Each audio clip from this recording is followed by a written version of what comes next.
विधानसभा के बाहर सरकार के जवाब के इंतज़ार में बैठे थे कि सरकार आएगी और कोई जवाब देगी। तो सरकार का तो पता नहीं चला, लेकिन पुलिस आई और बिना किसी वार्निंग के, बिना किसी कहा सुने के सीधे लाठी चार्ज करना चालू कर दिया। मैंने उन्हें ऐसे पकड़ा, इस तरीके से, इस तरीके से पकड़ा। ये लाठी मुझे पड़ी पीछे। क्या मिलती, ये है देश का भविष्य, इसकी नहीं वंचन कर रहे हैं। क्या बोलूं मैं इस पे? सैकड़ों बच्चे बच्चियां वहां सबको ढूंढ ढूंढ के लाठियां बरसाई जा रही, सिर्फ इसलिए कि एजुकेशन सिस्टम में रिफॉर्म चाहते हैं। ये है भगत सिंह का भारत, ये है अम्बेडकर साहब का भारत।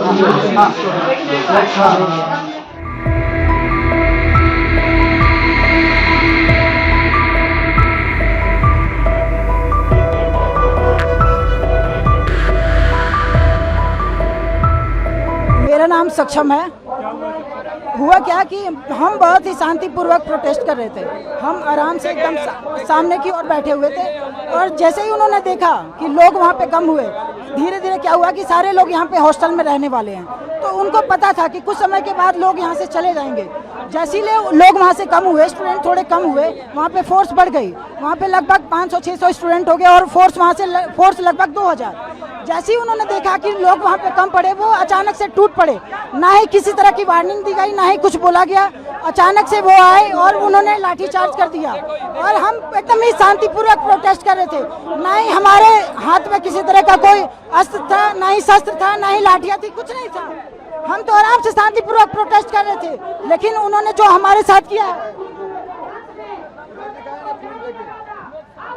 अब तो मैं यहाँ से हटने वाला नहीं हूँ। जब तक सरकार हमसे बात नहीं करती है तब तक मैं यहाँ से हिलूंगा नहीं, चाहे कुछ भी हो जाए। सर पैंट खोल नहीं सकते सर, दिखाते ना कितना मारा सर, इतना मारा गया ना कि कोई बैठ नहीं सकता सर, बैठ नहीं सकता, इतना मारा गया। मैं दिल्ली से हूँ, समाज सेवी अनुज शर्मा। और जिस प्रकार से आज दिल्ली पुलिस ने बर्बरता की है, आप देख सकते हैं मेरी आंखें बच गई है। लाठीचार्ज किया, मैं खड़ा था, आराम से शांतिपूर्वक खड़ा था। आप देख सकते हैं, ये देखिए ये किस तरह से बर्बरता की गई है पुलिस के द्वारा।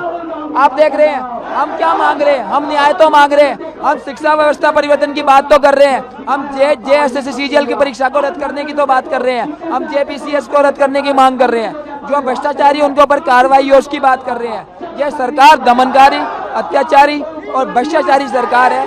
ऐसी सरकार का झारखंड में रहना झारखंड के युवाओं के साथ धोखा है। जो पहले युवाओं ने नारा दिया था, हेमंत है तो हिम्मत है, आज ये है नारा, हेमंत है तो दिक्कत है। हम आज भी हमने पुलिस को नारा दिया कि ये अंदर की बात है, पुलिस हमारे साथ है। क्या पुलिस इस प्रकार से हमारे साथ है? ये देखिए हाथों पे देखिए, ये देखिए यहाँ चोट लगी हुई है, लाठी चला नहीं जा रहा है। पुलिस ने इस तरह से बर्बरता करी है। जो खड़े हुए लोग थे आराम से शांतिपूर्वक खड़े थे, उनको भी नहीं छोड़ा, लाठीचार्ज किया तो किसी को भी नहीं छोड़ा, कुछ मीडिया के साथियों को भी लपेट दिया उसने। मेरा नाम प्रेम सागर केवट है। हम लोग वहाँ पे पीसफुल प्रोटेस्ट कर रहे थे, तो वहाँ पे अचानक से एकाएक पुलिस आई और लाठीचार्ज करना शुरू कर दी। और लड़का हो लड़की है, किसी को नहीं बख्शा गया। यहाँ पे देख सकते हैं मेरा यहाँ पे कंधा पे मेरा यहाँ पे चोट लगा है, उसके बाद पैर पे यहाँ पे चोट लगा है, मैं चल नहीं पा रहा हूँ, यहाँ हाथ में दर्द है मेरा।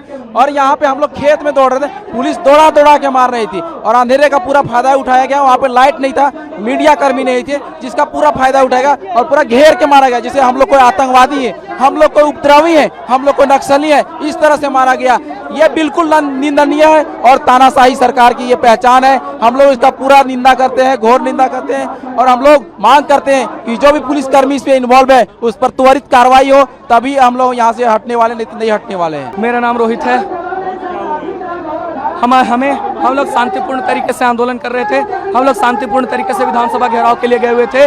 हमें वहाँ पे SP साहब आते हैं और आकर के कहते हैं कि आप लोग ठीक है, शांति से बैठिए। हम लोग बातें ही कर रहे थे, उसके बाद SP साहब चले जाते हैं और पूरी पुलिस की दल बल आती है और रात के अंधेरे होने के बाद वे लोग अचानक तेजी से हमला कर देते हैं। लोगों को भागने का भी मौका नहीं देते, गालियां देकर 2-2 किलोमीटर तक दौड़ा करके। आप वहां पे देख सकते हैं कि गड्ढे हैं, वहां पे पूरा कीचड़, अभी बरसात का समय है, लोग भाग नहीं पा रहे थे, गिर रहे थे, उसके बावजूद भी उन लोगों को लाठी से मारा गया है। ये जलियांवाला बाग जैसा कारण हुआ है, बस वहाँ पे गोली चली थी, यहाँ पे लाठियाँ और गालियाँ चली हैं। हम पूछते हैं कि गांधी का अहिंसा वाले देश में गांधी के सत्य अहिंसा वाले देश में जब हम सत्य और अहिंसा के मार्ग पे चल के अपना आंदोलन कर रहे थे, अपनी आवाज उठा रहे थे, आपने हमारी नौकरियों को बेचने का काम किया। झारखंड की एक भी ऐसी नौकरी नहीं है जिसे बेचा ना गया हो इस सरकार में, सारी नौकरियों को बेचा गया है। विद्यार्थी जब परेशान होकर के आंदोलन के लिए आए, आप देख रहे हैं कि लगातार यहाँ 15 दिनों से विद्यार्थी अनशन कर रहे हैं, चुपचाप तरीके से अपना आंदोलन कर रहे हैं, अपनी बात रख रहे हैं, लेकिन सरकार अपनी मनमानी करने से नहीं मान रही, लगातार मनमानी कर रही है।